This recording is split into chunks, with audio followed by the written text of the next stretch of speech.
কুমিল্লা ১৪ গ্রামে রাতের আধারে দুর্বৃত্তরা শহীদ মিনার ভাঙচুর করেছে। শুক্রবার দিবাগত রাত ২টার পর উপজেলা গুণবতী ডিগ্রি কলেজের সামনে এই ঘটনা ঘটে। সকালে শহীদ মিনারে ফুল দিতে এসে দুটি স্তম্ভ ভাঙা দেখে নিন্দা জানিয়েছে সর্বস্তরের মানুষ। জানা যায়, প্রতি বছরের ন্যায় এবারও শহীদ দিবস ও আন্তর্জাতিক মাতৃভাষা দিবস পালনের লক্ষ্যে বৃহস্পতিবার গুণবতী কলেজের শহীদ মিনার সাজানো হয়। রাত ১২টার পর কলেজের কর্তৃপক্ষ ও বিএনপি সহ কয়েকটি সংগঠন ভাষা শহীদদের শ্রদ্ধা জানায়। রাত ২টার পর দুর্বৃত্তরা এলাকায় বিশৃঙ্খলা সৃষ্টির উদ্দেশ্যে শহীদ মিনারের দুটি স্তম্ভ ভেঙে ফেলে।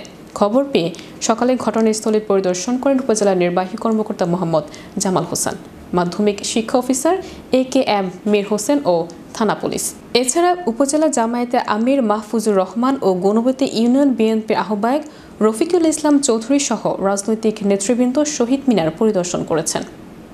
১৪ গ্রাম উপজেলা নির্বাহী কর্মকর্তা মোহাম্মদ জামাল হোসেন বলেন, ঘটনাস্থল পরিদর্শন করেছি, প্রয়োজনীয় তদন্ত শেষে দায়ীদের বিরুদ্ধে ব্যবস্থা নেওয়া হবে।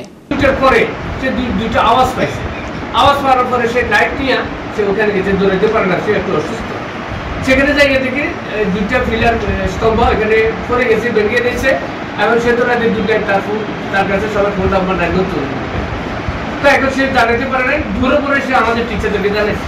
তবে সলিউশন করবেন, কীভাবে আগাবেন, কীভাবে এটা সমাধান করবেন, প্রশাসনিকভাবে আপনারা সিদ্ধান্ত নেবেন। মিনার আমাদের অস্তিত্বের প্রশ্ন, এটা আমাদের জাতীয় জীবনের চেতনার সাথে জড়িত।